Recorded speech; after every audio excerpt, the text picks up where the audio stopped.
Hi friends, मैं आरती online preparation में आप सभी का बहुत बहुत स्वागत है। एंड फ्रेंड्स, आज का जो वीडियो है ये आपका सब्जेक्ट ज्योग्राफी का है, जो सी टेट और एमपी टेट शिक्षक पात्रता परीक्षा जो लोग दे रहे हैं उन लोगों के लिए है। तो चलिए आइए फिर जल्दी से ले लेते हैं इंपॉर्टेंट 21 क्वेश्चन ले लेते हैं इसमें है। तो इस वीडियो में हम स्थलाकृति के बारे में पढ़ेंगे, यानी कि स्थलाकृति में जैसे कि हिमानी स्थलाकृति होती है, वायु अपर्दन स्थलाकृतियाँ होती हैं, नदी अपर्दन होती है, सागरीय अपर्दन स्थलाकृतियाँ होती हैं। तो कौन कौन सी स्थलाकृतियाँ बनती हैं, किसको क्या कहते हैं, सब कुछ इस वीडियो में हम देखेंगे। तो चलिए आइए फिर जल्दी से देख लेते हैं वीडियो। लेकिन उसके पहले यदि आपने चैनल को सब्सक्राइब नहीं किया है तो सब्सक्राइब कर लीजिए, वीडियो को लाइक करिए एंड शेयर करिए। वीडियो को शेयर जरूर करिएगा, क्योंकि आप वीडियो देखना ये बताता है, ज़्यादा से ज़्यादा जब व्यूअर्स जुड़ते हैं तो वीडियो बनाने में भी मज़ा आता है, लगता है कि हाँ कोई देखने वाला है। तो प्लीज़ वीडियो को शेयर करिए, ज़्यादा से ज़्यादा लोगों को ऑनलाइन प्रिपरेशन के बारे में बताइए, क्योंकि वो आपके लिए कंटिन्यू वीडियोज़ जो है यहाँ पे अवेलेबल होंगे आपके सब्जेक्ट ज्योग्राफी से। और इसके बाद कुछ टाइम बाद हम आपके लिए लाइव भी वीडियोज़ कुछ लेके आएंगे जिसमें हम आपको समझाएंगे थ्योरी। तो चलिए आइए फिर देख लेते हैं इंपॉर्टेंट क्वेश्चंस कौन कौन से हैं। तो चलिए पहला क्वेश्चन इसमें देख लेते हैं। पहला क्वेश्चन है कि निम्नलिखित में से कौन बाह्य आग्नेय चट्टान नहीं है। तो देखिए, क्षारिक चट्टानें, अल्ट्रा बेसिक चट्टानें, अम्लीय चट्टानें या पाताली चट्टानें, इनमें से कौन सी बाह्य आग्नेय चट्टान नहीं है। क्वेश्चन को समझिएगा। तो इसका जो राइट आंसर है वो डी हो जाएगा, यानी कि पाताली चट्टानें जो हैं वो बाह्य आग्नेय चट्टानें नहीं है, बल्कि अल्ट्रा बेसिक चट्टानें, क्षारीय चट्टानें और अम्लीय चट्टानें ये बाह्य आग्नेय चट्टानें हैं। ठीक है, नेक्स्ट क्वेश्चन ले लेते हैं कि निम्न में से कौन सी अवसादी चट्टान जैविक तत्वों द्वारा निर्मित है। कौन सी अवसादी चट्टान, इनमें से अवसादी चट्टान तो सभी हैं लेकिन जैविक तत्वों द्वारा निर्मित है, वो आपको बताना है। खड़िया, सैल, डोलोमाइट एवं जिप्सम। तो देखिए, इसका जो राइट आंसर होगा वो हो जाएगा खड़िया। जो खड़िया या अवसादी चट्टान है ये आपके जैविक तत्वों द्वारा निर्मित होती है। ठीक है ना, इस चीज को याद रखिएगा। जैविक तत्वों द्वारा निर्मित कौन सी अवसादी चट्टान है? खड़िया। नेक्स्ट क्वेश्चन देख लेते हैं। लावा के ठोस होने व पृथ्वी के अंदर निर्मित चट्टान कहलाती है।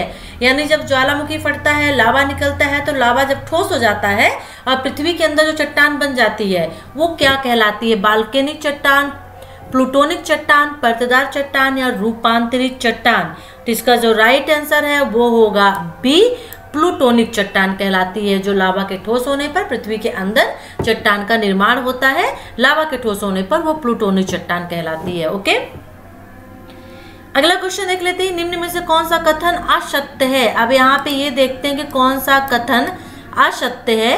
अपक्षय एक स्थैतिक क्रिया है, अपर्दन गत्यात्मक क्रिया है, अनुच्छादन में स्थैतिक एवं गत्यात्मक दोनों क्रिया शामिल होती हैं, या उपरोक्त में से कोई नहीं। तो इसमें से कौन सा कथन जो है असत्य, गलत बताना है आपको। तो देखिए, इसमें से जो आपका अपक्षय एक स्थैतिक क्रिया है ये भी सही है, अपर्दन गत्यात्मक क्रिया है, गति इसमें रहती ये भी सही है, अनुच्छादन में स्थैतिक एवं गत्यात्मक दोनों क्रिया शामिल होती है ये भी सही है। तो उपरोक्त में से कोई नहीं, उपरोक्त में से कोई नहीं। तो ये वाला जो आंसर है ये सही हो जाएगा, क्योंकि ये तीनों आंसर जो हैं सत्य हैं। और यहाँ पे पूछ रहा है कौन सा कथन असत्य है, तो राइट आंसर हो जाएगा उपरोक्त में से कोई नहीं। ठीक है, अवसादी चट्टान का निर्माण होता है। अवसादी चट्टान का निर्माण किन चीजों से होता है? सघनता के द्वारा ये संचित पदार्थ शैलों में परिणत हो गए हैं, या फिर समेकित शैलों में पुनः क्रिस्टलीकरण के द्वारा, प्रादेशिक कायांतरण में उच्च तापमान अथवा दबाव द्वारा, पिघले हुए लावा के धीरे धीरे शीतल होने के कारण। तो देखिए, इसका जो राइट आंसर है वो ए होगा, यानी सघनता के द्वारा ये संचित पदार्थ शैलों में परिणत हो गए हैं, और इनसे जब सघनता के कारण जो चट्टानें और पदार्थ होते हैं वो शैलों में बदल जाते हैं, चट्टानों में बदल जाते हैं। ठीक है ना, तो वो क्या कहलाती हैं? अवसादी चट्टान कहलाती हैं। नेक्स्ट क्वेश्चन देख लेते हैं। रूपांतरित चट्टानों की उत्पत्ति किन चट्टानों से होती है? अग्नेय से, तलछटी से, अग्नेय या तलछटी दोनों से, उपरोक्त में से कोई नहीं। रूपांतरित चट्टानें, तो देखिए इसका जो राइट आंसर होगा वो आपका हो जाएगा ए, अग्नेय चट्टानों से। यानी कि जो अग्नेय चट्टानें होती हैं उन्हीं से रूपांतरित चट्टानों की उत्पत्ति होती है। ठीक है, तो राइट आंसर क्या होगा? ए। ये क्वेश्चन हम बहुत बार पूछा गया कि रूपांतरित चट्टानों की उत्पत्ति किन चट्टानों से होती है, तो इसे थोड़ा सा आप माइंड में रखिएगा। वह रचना जहाँ पदार्थ का उत्खनन होता है उस क्षेत्र में जलधारा काफी तेजी से निकट जलधारा से जल ग्रहण करती है एवं कुछ समय बाद अलग भूदृश्य बनता है, उसे क्या कहते हैं? पोखर, गोखुर झील या फिर दोनों, या इनमें से कोई नहीं। वह रचना जहाँ पदार्थ का उत्खनन होता है, मान लीजिए कहीं पे खदान है, ये जगह है जहाँ पे खदान है, यहाँ पे कुछ नहीं है अब, ठीक है ना, और इस जगह पे पानी अब भर गया, ठीक है ना, क्या हो गया? पानी भर गया।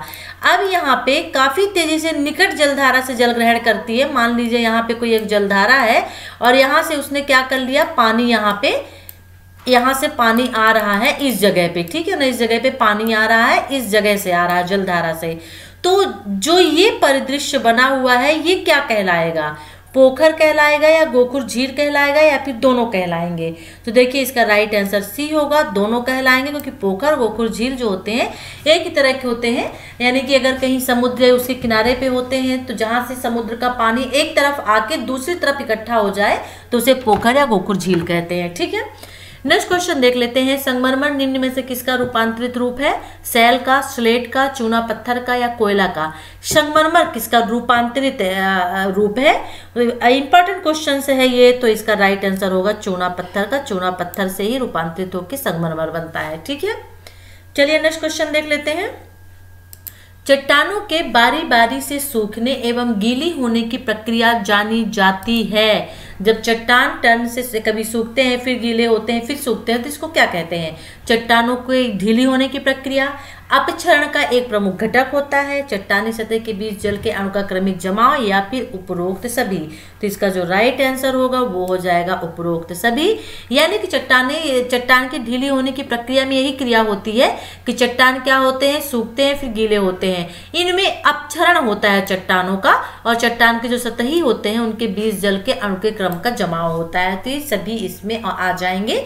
इन सभी की वजह से ही चट्टानों के बारी बारी से सूखने और गीले होने की प्रक्रिया जानी जाती है, ठीक है।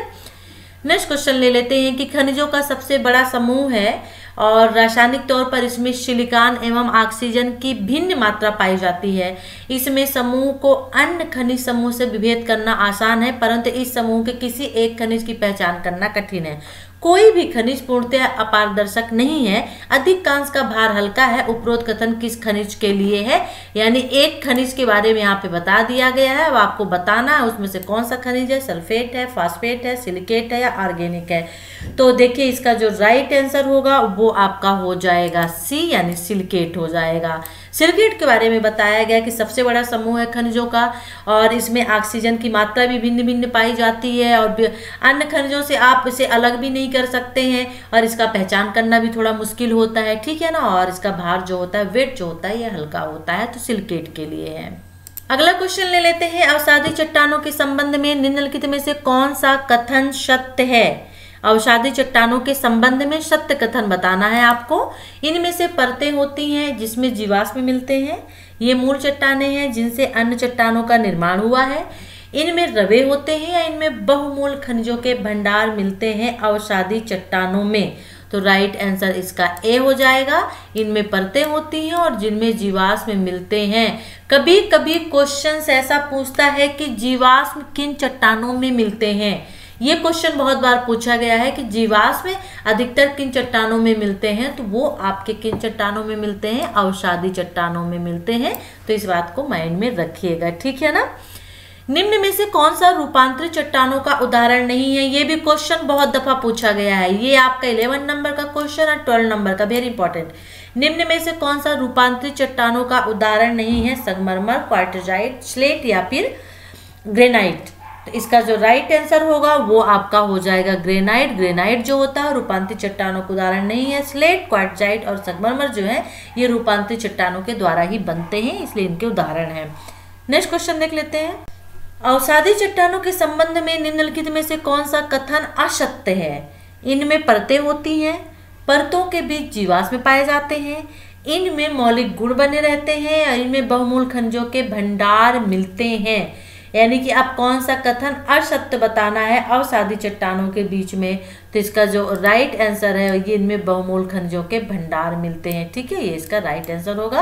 अवसादी चट्टानों का, लेकिन असत्य सत्य पूछा था जिसमें जीवाश्म मिलते हैं, ये सत्य में आएगा, लेकिन बहुमूल खनिजों के भंडार मिलते हैं, ये असत्य में आएगा। बस इतना आप याद रखिएगा।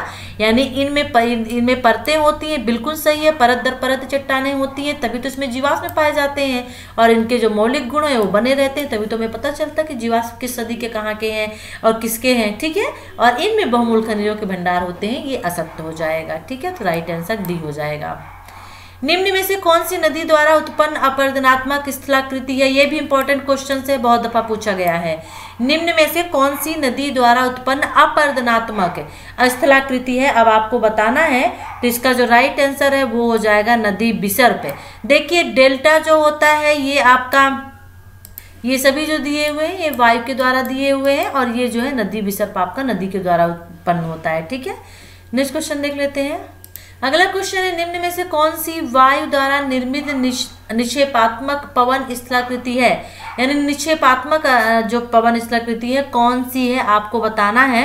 यानी निक्षेपण के द्वारा कौन सी पवन स्थलाकृति बनी है? लोयस, वातगर्त, जालीदार शिला और इंसेल वर्ग। ये भी जो क्वेश्चन है आपका इम्पोर्टेंट क्वेश्चन है। तो इसका जो राइट आंसर है वो हो जाएगा आपका लोयस। लोयस जो होता है वायु द्वारा निर्मित और निक्षेप करके, निक्षेपात्मक यानी निक्षेपण के द्वारा बनाई गई स्थलाकृति है। जो वातगर्त है, जालीदार शिला और इंसेल वर्ग है, ये निक्षेपात्मक यानी कि निक्षेपण के द्वारा बनाई गई स्थलाकृतियां नहीं है।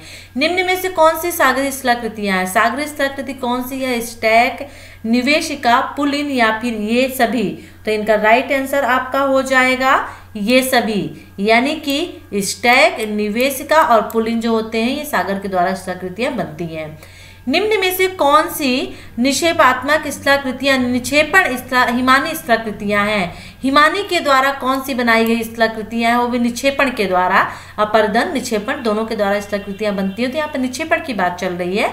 भेंटशिला, हिलोड, एस्कर या फिर ड्रमलिन। ठीक है, तो इसका जो राइट आंसर है वो हो जाएगा आपका भेंटशिला जो है ये निक्षेपण के द्वारा बनाई गई हिमानी स्थलाकृति है। जलोढ़, शंख व जलोढ़ पंख निम्न में से किसके द्वारा उत्पन्न स्थलाकृतियां हैं? जलोढ़, शंख व जलोढ़ पंख, वेरी इंपॉर्टेंट क्वेश्चंस। नदियों के निक्षेपण के द्वारा, नदियों के अपरदन के द्वारा या फिर वायु द्वारा या हिमानियों द्वारा? तो इसका राइट आंसर होगा नदियों के निक्षेपण द्वारा जो स्थलाकृतियां बनती हैं वो जलोढ़, शंख, जलोढ़ पंख होते हैं। ठीक है, निम्न में से कौन अपरदनात्मक काष्ठ स्थलाकृतियां हैं? यानी ये जितनी स्थलाकृतियां हैं ये काष्ठ स्थलाकृतियां हैं, लेकिन अपरदन के द्वारा बनी हैं। तो घोलरंध्र, युवाला, लैपिज और उपयुक्त सभी। तो इसका जो राइट आंसर है वो हो जाएगा उपयुक्त सभी, यानी ये काष्ठ स्थलाकृतियां हैं अपरदन के द्वारा जो बनी हैं। जालीदार शिला, जीवजैन व वातगर्त किसके द्वारा निर्मित स्थलाकृतियां हैं? कौन सी जालीदार शिला, जीवजैन व वातगर्त किसके द्वारा निर्मित स्थलाकृतियां हैं? तो इसका जो राइट आंसर है वो आपका हो जाएगा अपरदनात्मक पवन स्थलाकृतियां हैं, यानी कि पवन के द्वारा बनी हुई अपरदनात्मक स्थलाकृतियां हैं। ठीक है, रेगिस्तानी भागों में पर्वतों से घिरे बेसिन कहलाते हैं। रेगिस्तानी भागों में जो पर्वतों से घिरे बेसिन होते हैं वो क्या कहलाते हैं? बाल्सन, वजादा, पेडिमेंट या फिर प्लाजा? तो देखिए इसका राइट आंसर हो जाएगा बाल्सन, यानी जो बाल्सन होते हैं रेगिस्तानी में पर्वतों से घिरे जो बेसिन होते हैं उनको कहा जाता है। तो फ्रेंड्स ये था आपका इम्पॉर्टेंट एमसीक्यू आज का, और स्थलाकृतियों से रिलेटेड, क्योंकि स्थलाकृतियाँ जो होती हैं वो हिमानी के द्वारा भी बनती हैं, सागरीय स्थलाकृतियाँ भी होती हैं, नदी स्थलाकृतियाँ भी होती हैं, वायु स्थलाकृतियाँ भी होती हैं। तो इनसे रिलेटेड ये इम्पॉर्टेंट क्वेश्चंस थे जो कि ऑलवेज एग्जाम में कभी ना कभी पूछे ही गए हैं, और कुछ ऐसे क्वेश्चन है जो हमने आपको बताया है वो हर बार एग्जाम में आते हैं। वीडियो कैसा लगा जरूर बताइएगा, वीडियो को लाइक करिए एंड शेयर जरूर करिएगा ताकि सभी तक इन्फॉर्मेशन पहुंचे। ऑनलाइन प्रिपरेशन जो है आपके सीटेट और मध्य प्रदेश शिक्षक पात्रता परीक्षा वर्ग 1 ज्योग्राफी की प्रिपरेशन करा रहा है, और यदि आप वर्ग 2 की भी प्रिपरेशन कर रहे हैं तो उसमें भी आपके ज्योग्राफी से क्वेश्चंस आते हैं। और चैनल को सब्सक्राइब नहीं किया है तो सब्सक्राइब कर लीजिए। नेक्स्ट वीडियो में इन्फॉर्मेशन के साथ फिर मिलते हैं, तब तक के लिए टेक केयर, बाय।